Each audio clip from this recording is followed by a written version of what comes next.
Chapter 12. Jill heard something like breaking glass and held perfectly still, listening. The acoustics of the mansion were strange, the long corridors and unusual floor plan making it hard to tell where sounds were coming from, or if you even heard them at all. She sighed, taking a last look around the quiet, book-lined sitting room at the top of the stairs. She'd already checked the 3 other rooms along the gallery railing and found exactly nothing of interest. A sparse bedroom with 2 bunks, an office, and an unfinished den with a locked door and a fireplace inside. The only switches she'd found were light switches, though she had gotten excited over a rather sinister-looking black button on the wall of the office until she pushed it and found that she'd managed to discover the drainage control for an empty fish tank in the corner. She found some ammo for the Remington. She supposed she should be grateful for that. A dozen shells in a metal box underneath one of the bunks in the bedroom. But if there had been any hidden crests, she missed them. Jill took out Trent's computer and checked the map, finding herself at the top of the stairs.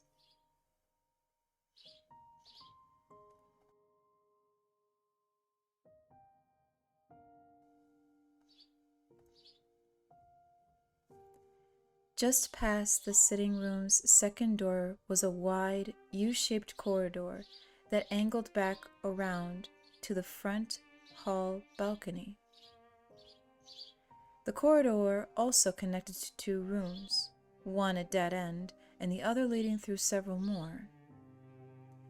She put the computer away and drew her Beretta, taking a moment to clear her mind before stepping into the corridor. It wasn't easy. Between trying to figure out what had happened in the house to create monsters and her concerns for and about her team, her thoughts were distinctly messy. Should have looked closer at those papers. The office had been simple, a desk, a bookshelf, but there was a rack of lab coats by the door, and the papers strewn across the desk had mostly been lists of numbers and letters. She knew just enough chemistry to know that she was looking at chemistry, so she didn't bother trying to read them. But since finding the papers, she had begun to think of the zombies as the result of a research accident. The mansion was too well maintained to have come from private money, and the fact that it had been kept a secret for so long suggested a cover-up. She guessed that there was a couple of months' worth of dust on almost everything, which coincided with the first attacks in Raccoon. If the people in the house had been conducting some kind of experiment and something had gone wrong, something that transformed them into flesh-eating ghouls? That's a bit far-fetched. But it made more sense than anything else she could come up with, although she'd keep her mind open to other possibilities. As to her concerns about the team, Barry was acting strange, and Chris and Wesker were still missing. No new developments there.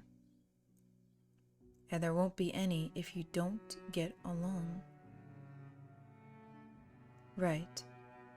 Jill put her musings on hold and stepped out into the hall. She noticed the smell before she actually saw the zombie further down the corridor, crumpled to the floor.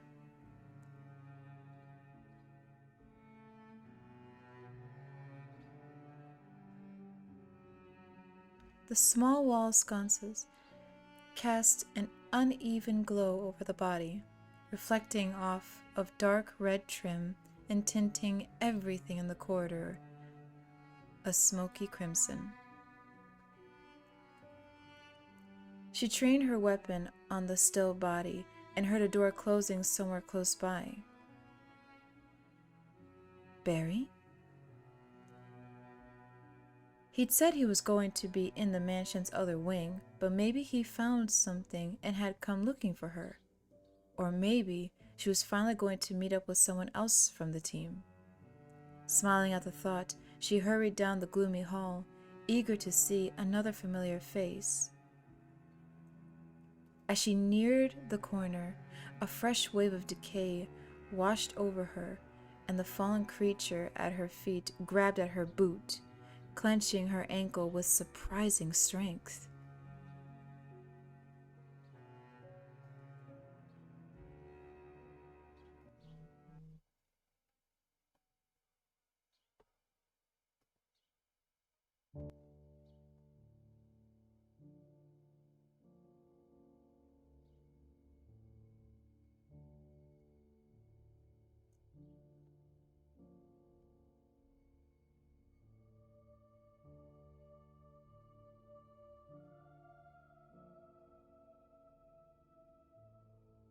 Startled, Jill flailed her arms to keep her balance, crying out in disgust as the slobbering zombie inched its rotting face toward her boot.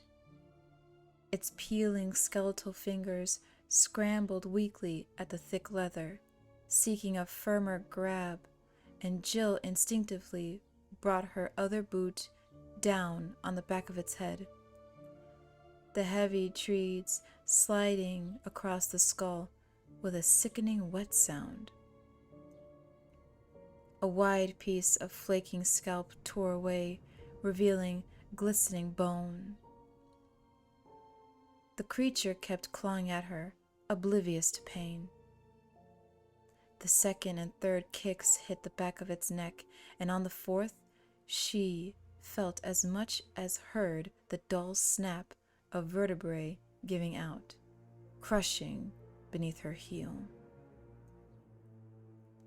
The pale hands fluttered, and with a choking liquid sigh, the zombie settled to the musty carpet.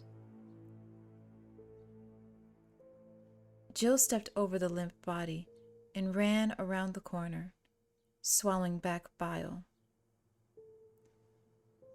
She was convinced that the pitiful creatures roaming the halls were victims somehow, just as much as Becky and Pris had been, and releasing them to death was a kindness, but they were also a menace, not to mention morbidly unwholesome.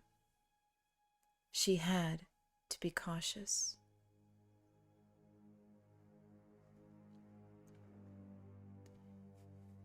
There was a door to her right, heavy wood overlaid with twinning metal designs.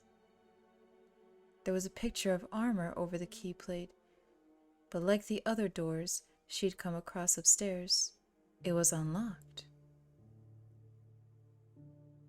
There was no one inside the well-lit room, but she hesitated, suddenly reluctant to continue her search for whoever else was wandering the area. Two walls of the large chamber were lined with suits of armor, 8 to a side, and there was a small display case at the back, not to mention a large red switch set into the middle of the gray tile floor.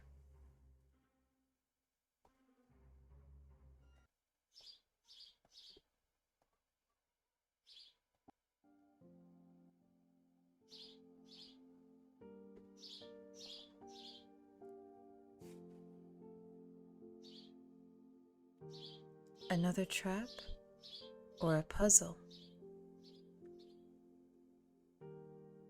Intrigued, she walked into the room and headed for the glass-fronted display, the silent, lifeless guards seeming to watch her every move. There were a couple of mysterious grated holes in the floor, one on either side of the red switch, for ventilation perhaps, and she felt her heart speed up a little, suddenly sure that she had found another of the mansion's traps. Tea time.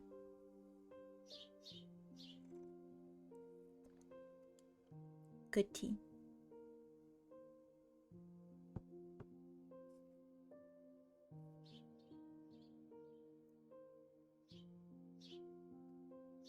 A quick inspection of the dusty display case decided it for her. There wasn't any way that she could see to open it. The front glass, a thick piece. I'm supposed to push that button, thinking that it will open the case. And then what? She had a sudden, vivid image of the ventilation holes sealing off and the door locking itself, a death by slow suffocation in an airless tomb. The chamber could fill with water or some kind of poisonous gas. She looked around the room, frowning, wondering if she should try to block the door open, or if perhaps there was another switch hidden in one of the empty suits. Every riddle has more than one answer, Jilly. Don't forget that. Jill grinned suddenly. Why push the button at all? She crouched down next to the case and took a firm grip on the barrel of her handgun.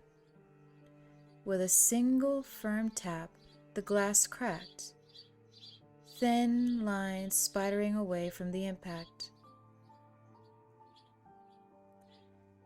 She used the butt of the gun to knock out a thick chunk and reached carefully inside. She withdrew a hexagonal copper crest engraved with an archaic, smiling sun.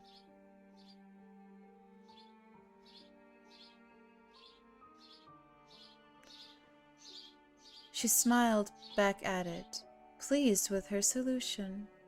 Apparently, some of the house's tricks could be worked around, provided she ignored a few rules of fair play. All the same, she found herself hurrying back to the door, not wanting to call it a win until she was clear of the solemn chamber.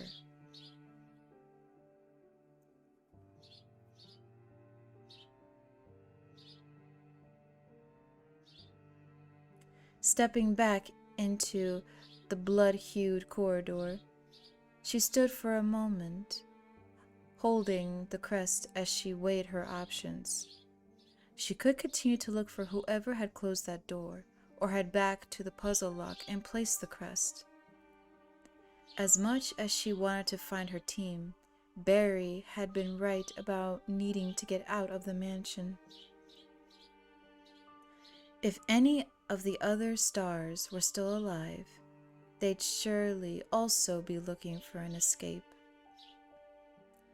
Her thoughtful gaze fell across the fetid, broken creature that she'd killed, lingering on the slowly spreading pool of dark fluids surrounding its scrabby head, and she realized suddenly that she desperately wanted to leave the house, to escape its tainted air and the pestilent creatures that stalked its cold and dusty halls. She wanted out, and as soon as was humanly possible. Her decision was made. Jill hurried back the way she'd come, gripping the heavy crest tightly. She'd already uncovered 2 of the pieces that the stars needed to escape the mansion. She didn't know what they'd be escaping to, but anything had to be better than what they would leave behind.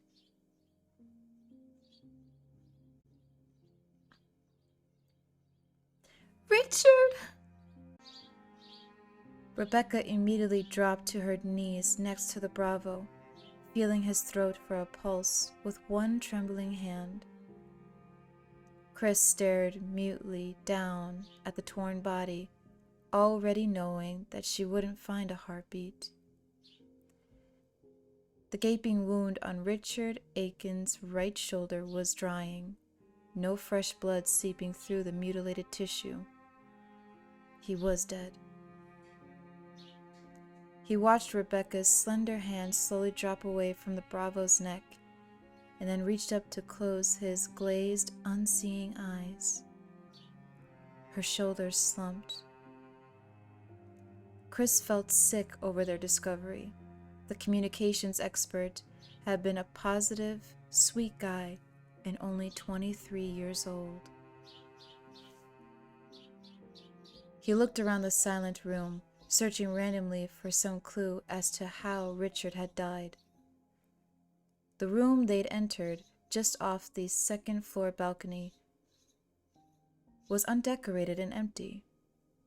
Except for Richard, there was nothing.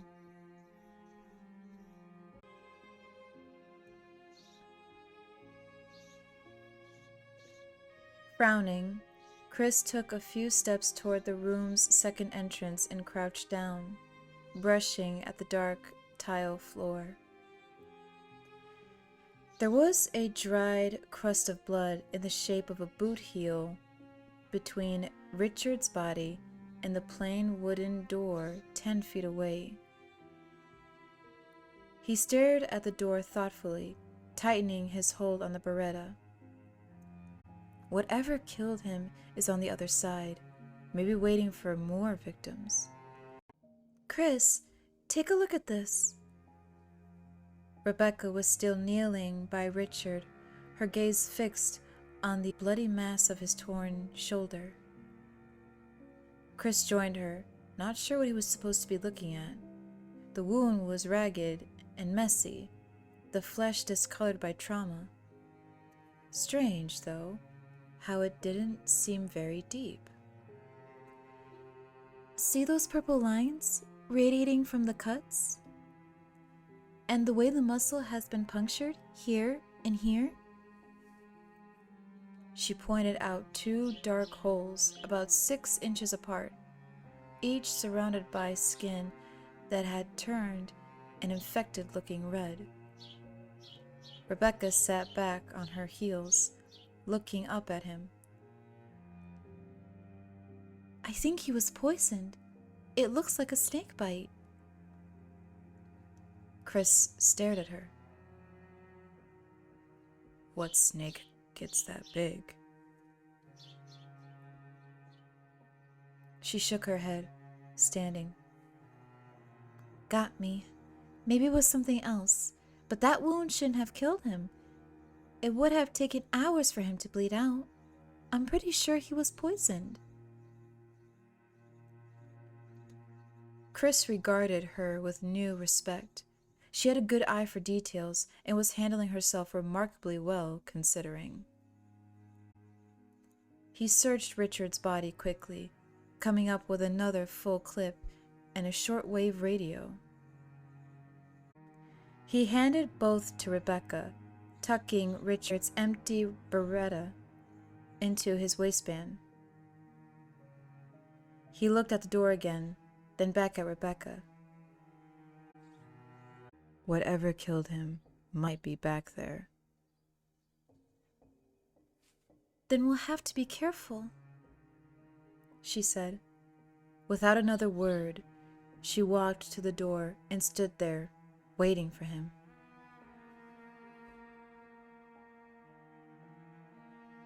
I've got to stop thinking of her as a kid. She'd outlived most of the rest of the team already. She doesn't need me to patronize her or tell her to wait behind. He stepped up to the door and nodded at her. She turned the knob and pushed it open, both of them raising their weapons as they edged into a narrow hallway. Straight ahead were a few wood steps leading to a closed door. To their left, an offshoot of the wall, another door at the end. There was blood smeared on the walls bordering the steps, and Chris was suddenly certain that it was Richard's. His killer was behind that door. He motioned down the offshoot, speaking quietly. "You take that room. You run into any trouble, come back here and wait. Check back in 5 minutes, either way." Rebecca nodded and moved down the narrow hall. Chris waited until she'd gone into the room before climbing the steps, his heart already thudding solidly against his ribs. The door was locked, but Chris saw that there was a tiny shield etched next to the keyhole. Rebecca was turning out to be more useful than he could have possibly imagined. He took out the key she'd given him and unlocked the wide door, checking his Beretta before moving inside. It was a large attic, as plain and unassuming as the rest of the mansion was orient.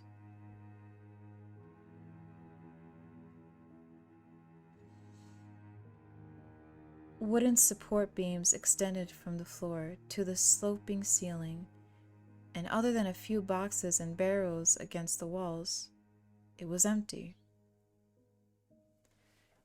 Chris walked further in, his guard up as he scanned for movement. At the other side of the room was a partial wall, maybe 4 feet by 9, standing several feet from the back of the attic. It reminded him of a horse stall, and it was the only area that wasn't open to view. Chris moved toward it slowly, his boots against the wood floor, sending hollow echoes through the cool air. He edged to the wall, training his Beretta over the top as he peered down, heart pounding. No snake, but there was a jagged hole near the floorboards between the 2 walls, a foot high and a couple across, and a strange, acrid odor, musty, like the smell of some wild animal. Frowning at the scent, Chris started to back away and stopped, leaning in closer.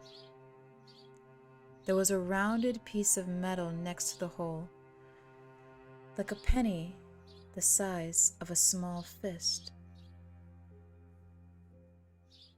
There was something engraved on it, a crescent shape. Chris walked around the side and into the stall, keeping a wary eye on the hole as he crouched down and picked up the metal piece. It was a 6-sided disc of copper with a moon on it, a nice bit of craftsmanship. Inside the hole, a soft sliding sound. Chris jumped back, targeting the opening as he moved. He backed up quickly until his shoulders brushed the attic wall, then started to edge away, and a dark cylinder shot out of the opening, lighting fast.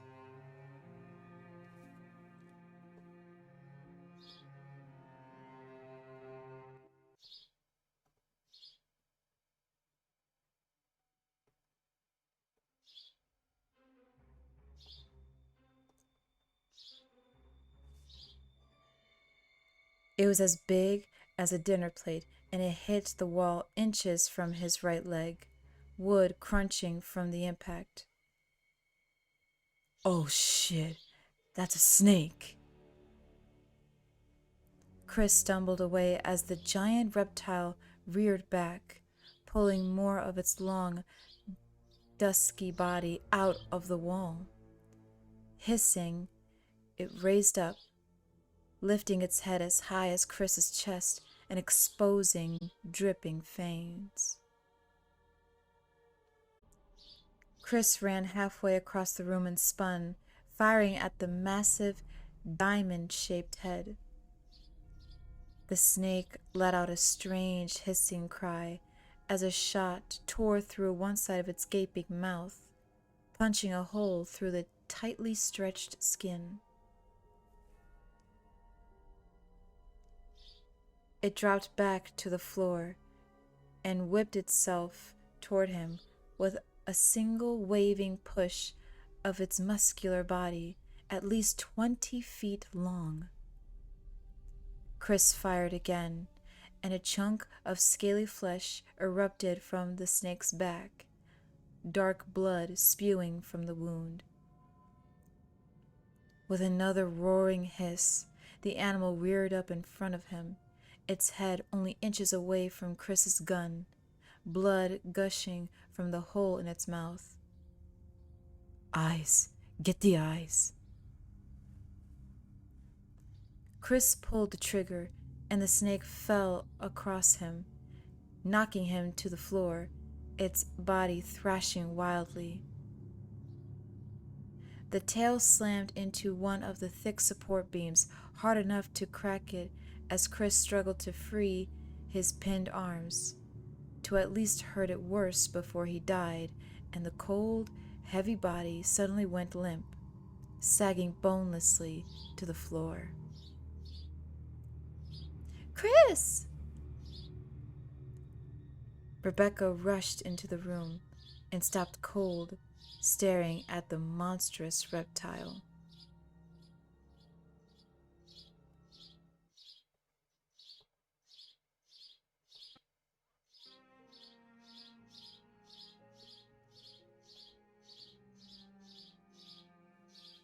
"Whoa!" His boot found one of the metal. I can English, I swear, and I know how to read.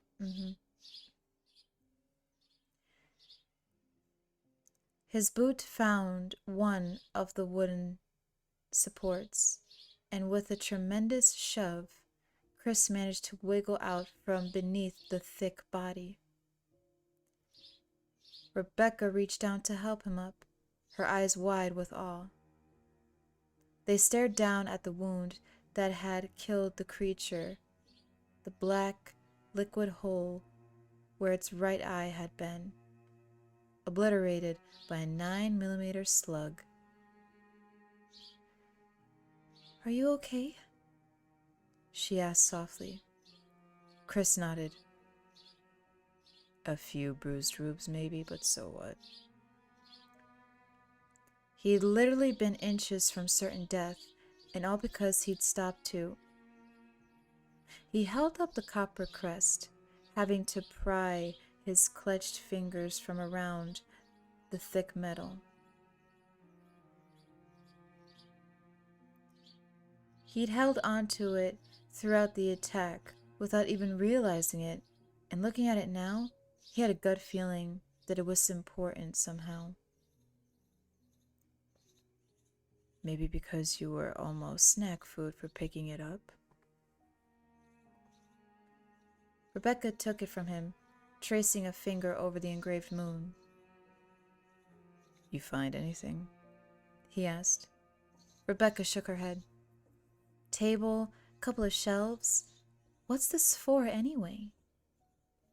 Chris shrugged, looking back down at the bloody hole where the snake's shining eye had been. He shuddered involuntarily, thinking of what would have happened if he'd missed that final shot. "Maybe we'll find out somewhere along the way," he said quietly. "Come on, let's get out of here." Rebecca handed the crest back to him, and together they hurried out of the cold attic.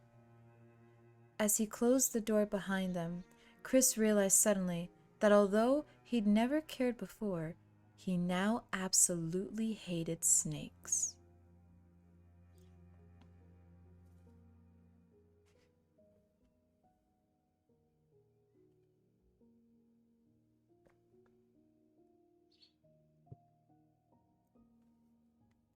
Barry walked heavily up the stairs in the main hall, the knot of dread in the pit of his stomach tightening with each step.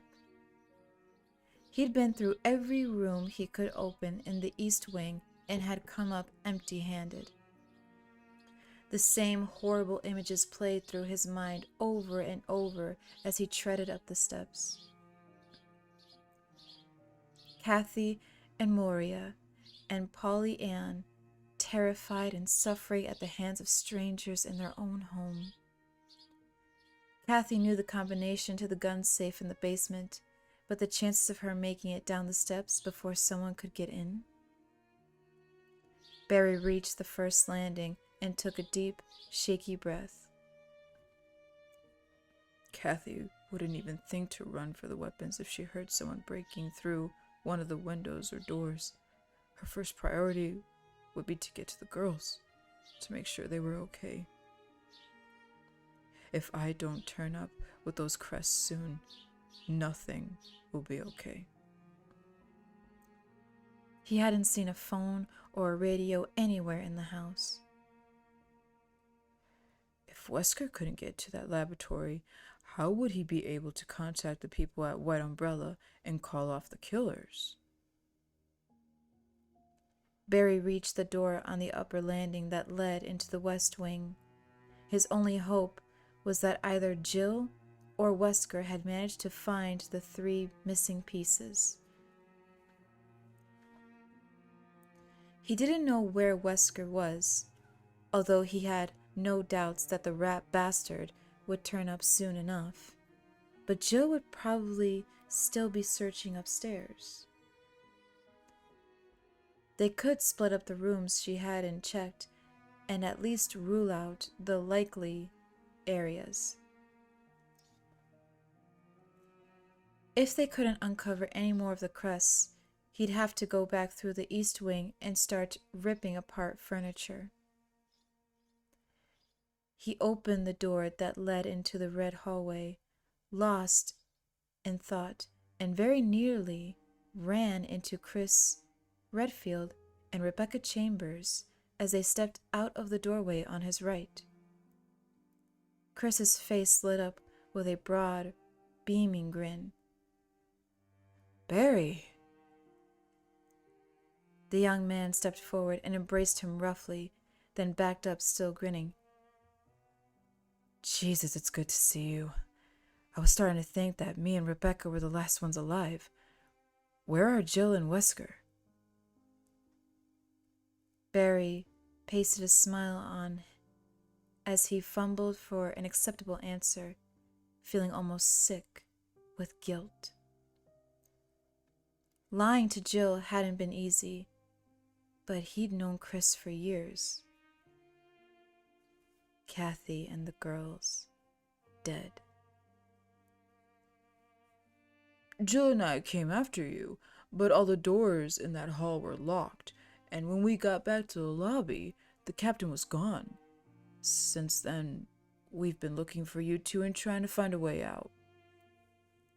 Barry smiled more naturally. It's good to see you two, both of you.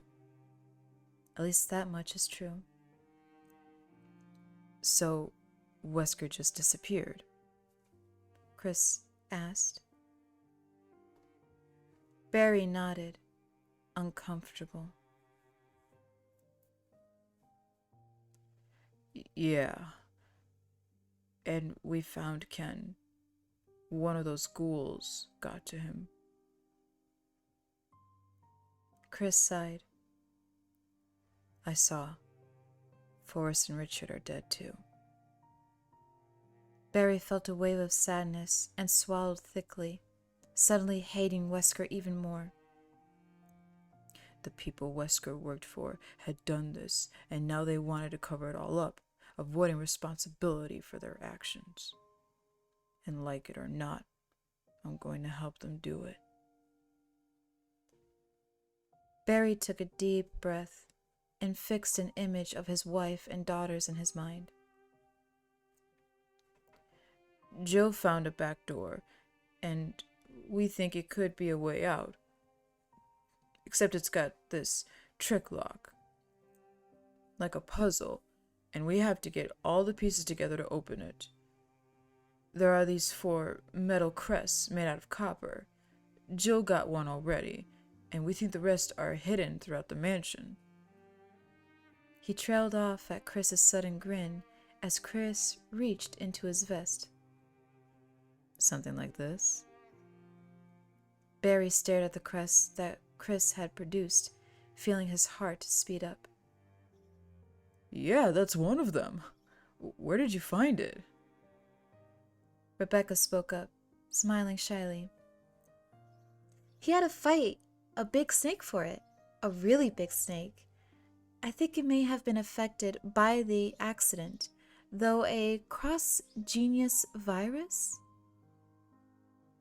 Those are pretty rare.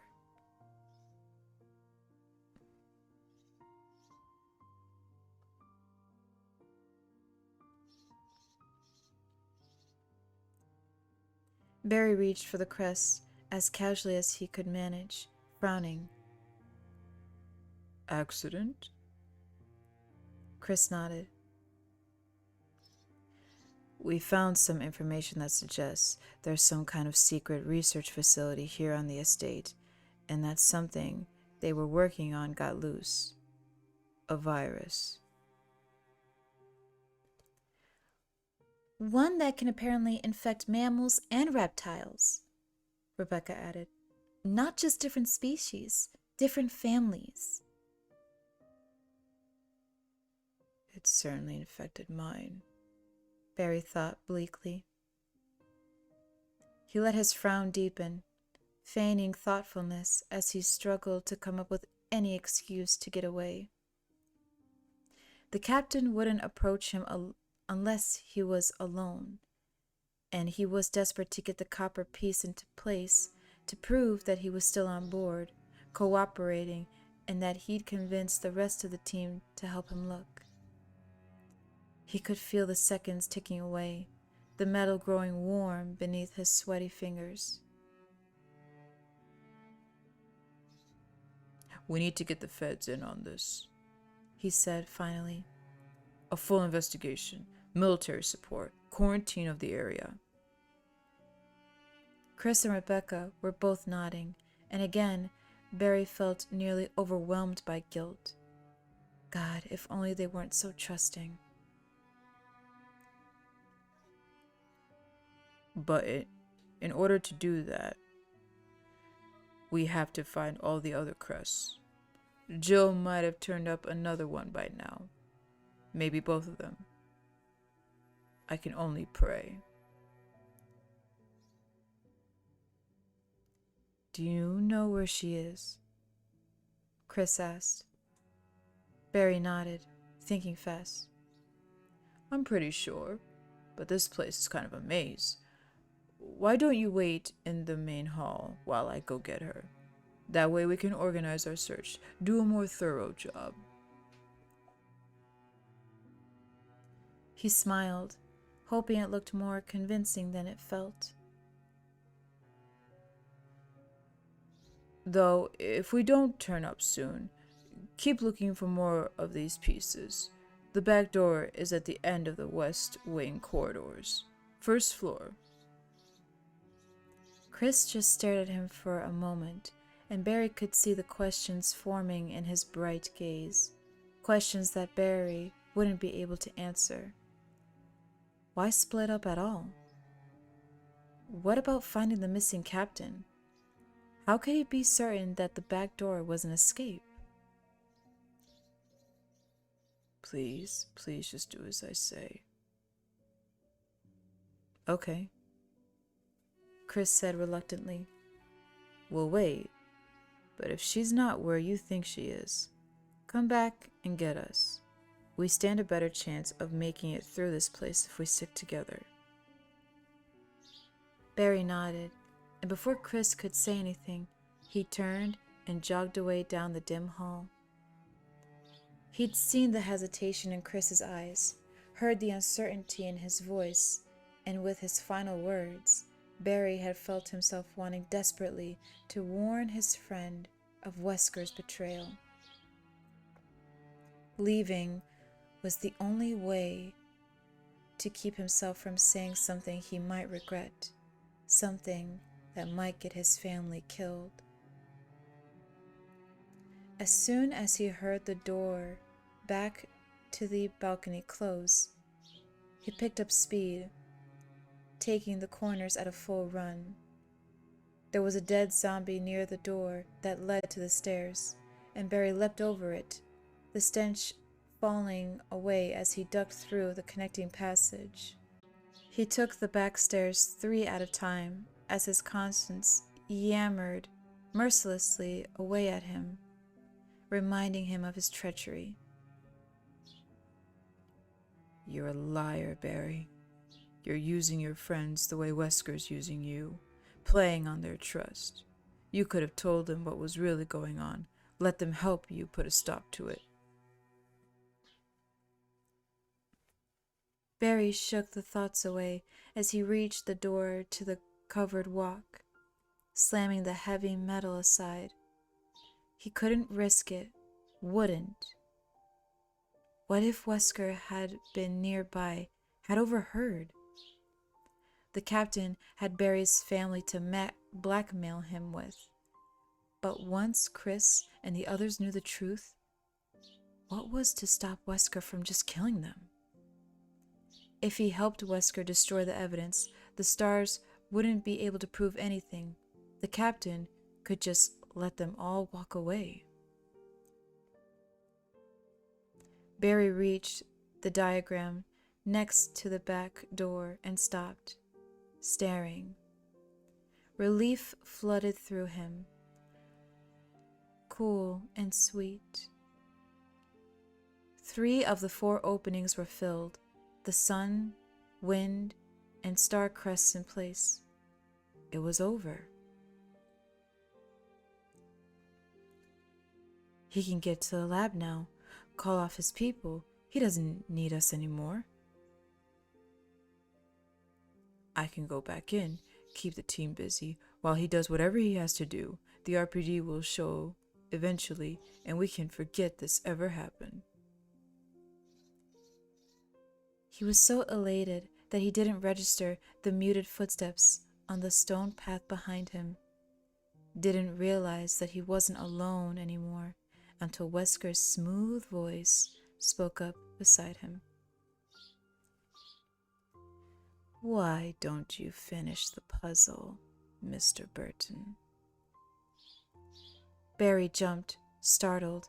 He glared at Wesker, loathing the smug, bland face behind the sunglasses. Wesker smiled, nodding his head at the copper crest in Barry's hand. Yeah, right. Barry muttered darkly and slipped the final piece into place. There was a thick metal sound from inside the door. Ka-ching! And Wesker walked past him, pushing the door open to reveal a small, well-used tool shed. Barry peered inside, saw the exit at the opposite wall. There was no diagram set next to it, no more crazy puzzles to figure out. Kathy and the girls were safe. With a low blow, Wesker motioned for Barry to step inside the shed, still smiling. Time's short, Barry, and there's still a lot for us to do. Barry stared at him, confused. What do you mean? You can get to the lab now.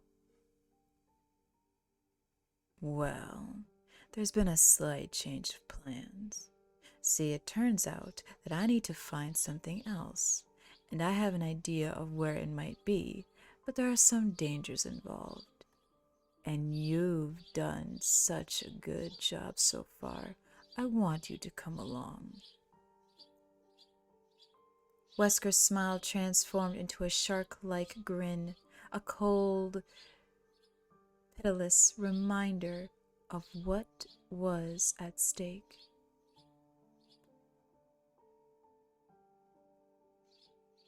In fact, I'm afraid that I'm going to have to insist on it." After a long, terrible moment, Barry nodded helplessly.